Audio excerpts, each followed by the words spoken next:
दोस्तों आज के इस वीडियो में मैं आप सबको सेथ फ्रीकिन रॉलिंस की फुल लाइफ स्टोरी बताऊंगा। कैसे उन्होंने एक छोटे से शहर के गरीब परिवार से निकलकर WWE में अपना नाम बनाया। सेथ रॉलिंस का नाम काफ़ी सारी कंट्रोवर्सी से जुड़ा रहा है। एक बार उनकी बिना कपड़े की फ़ोटो इंटरनेट पे वायरल भी हो गई थी। सेथ रॉलिंस ही वो प्लेयर हैं जिन्होंने शील्ड को तोड़ा था और वे WWE के कुछ चुनिंदा रेसलर्स में से हैं जिन्होंने ब्रॉक लेसनर को भी हराया है। आज उनकी ऐसी ही कई सारी बातें और उनकी पर्सनल लाइफ से जुड़ी बहुत सारी बातें इसी वीडियो में मैं आप सबको बताऊंगा। तो आप सब बने रहिएगा इस वीडियो के लास्ट तक, और जो दोस्त हमारे इस चैनल पर नए हैं वो इस चैनल को सब्सक्राइब जरूर कर लीजिएगा।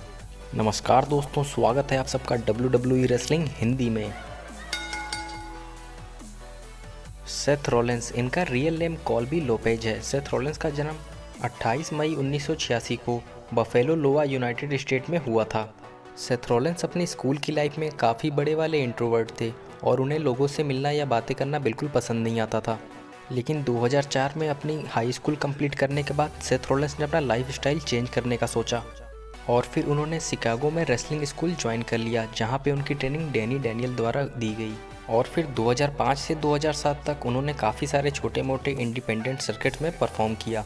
और फिर 2007 में सेथ रॉलिंस ने Ring of Honor ROH join करा और वहां पे सेथ रॉलिंस का नाम टाइलर ब्लैक हुआ करता था। और उन्होंने अपने पार्टनर जिमी जैकब के साथ 2 बार world tag team championship matches भी जीते। और 2010 में सेथ रॉलिंस ने WWE के साथ पहली बार अपना डेवलपमेंट कॉन्ट्रैक्ट साइन किया, जिसके बाद उन्हें ट्रेनिंग के लिए FCW यानी कि फ्लोरिडा चैंपियनशिप रेसलिंग भेजा गया। और वहां से अपनी ट्रेनिंग कंप्लीट करने के बाद WWE ने सेथ रॉलिंस को NXT ब्रांड में ड्राफ्ट किया, जहां पे उनकी टीम दी शील्ड बनी और उन्होंने कुछ चैंपियनशिप मैचेस भी जीते। और फिर 2012 सर्वाइवर सीरीज़ में सेथ रॉलिंस ने अपना WWE में पहला ऑफिशियल डेब्यू लिया, जहां पे उनके साथ रोमन रेंस और डीन एम्ब्रोस भी आए। और इसके बाद से ही WWE के मेन इवेंट में दी शील्ड काफ़ी ज़्यादा फेमस हो गई। अपने डेब्यू के साथ ही दी शील्ड ने WWE में काफ़ी सारे बड़े सुपरस्टार्स के ऊपर अटैक किया, जिससे कि उनकी टीम को एक अलग पहचान मिली। और दी शील्ड में रहते हुए ही वे टैग टीम चैंपियन भी बने। लेकिन 2014 में दी शील्ड टूट गई जब सेथ रॉलिंस ने रोमन रेंस के ऊपर अटैक कर दिया और यहाँ से इन तीनों सुपरस्टार्स की सेपरेट जर्नी स्टार्ट हो गई। शील्ड से अलग हो जाने के बाद सेथ रॉलिंस ट्रिपल एच के साथ नजर आने लगे और उन्हें WWE की तरफ से एक विलन के कैरेक्टर के तौर पे प्रोजेक्ट किया गया। तो दोस्तों, अगर आप सब अभी तक इस वीडियो को एंजॉय कर रहे हैं तो इसे लाइक ज़रूर करिएगा। सेथ रॉलिंस ने अपनी इंडिपेंडेंट जर्नी स्टार्ट करने के कुछ ही दिनों के अंदर कई सारे चैंपियनशिप बेल्ट्स भी जीते। वे WWE world heavyweight champion, universal champion, intercontinental champion और यूनाइटेड स्टेट चैंपियन के साथ ही साथ ट्रिपल क्राउन चैंपियन भी रह चुके हैं। और वे 2014 में मनी इन द बैंक भी बने। सेथ रॉलिंस ने अपना मनी इन द बैंक का कैश इन ब्रॉक लेसनर के सामने करा, जहां पे ब्रॉक लेसनर पहले से ही फाइट करके काफ़ी ज़्यादा थक चुके थे, जिसका फ़ायदा सेथ रॉलिंस ने उठाया और उन्हें हरा दिया और वे नए WWE वर्ल्ड हैवीवेट चैंपियन बन गए। लेकिन इसके बाद से वे ब्रॉक लेसनर के निशाने पे आ गए और फिर ब्रॉक लेसनर ने सेथ रॉलिंस को काफ़ी बार बहुत बुरी मार मारी और फिर इसी की वजह से दोनों के बीच की पर्सनली राइवलरी भी काफ़ी ज़्यादा हो गई। और फिर सेथ रॉलिंस ने अपने टाइटल मैच, जो कि ब्रॉक लेसनर के खिलाफ था रेसलमेनिया में, उसमें चीटिंग करके ब्रॉक लेसनर को हरा दिया और वे नए WWE यूनिवर्सल चैंपियन बन गए।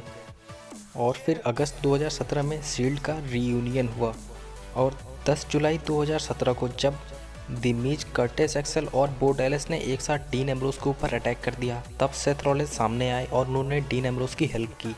लेकिन उसके बाद भी वे कई दिनों तक डीन एम्ब्रोस का भरोसा नहीं जीत पाए, लेकिन वे लगातार कई हफ्तों तक डीन एम्ब्रोस के सपोर्ट में आते रहे। और फिर 10 अगस्त को सेथ रॉलिंस और डीन एम्ब्रोस ने मिलकर सीजारो और सीमस को हरा दिया और वे नए WWE raw tag team champion बन गए।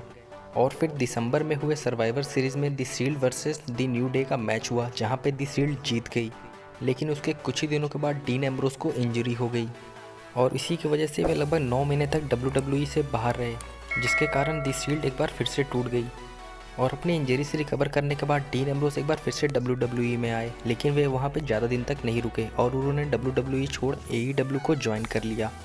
और फिर सेथ रॉलिंस ने बेकी लिंच के साथ मिलकर एक मिक्स टैग टीम फॉर्म की और वे चैंपियन भी बने।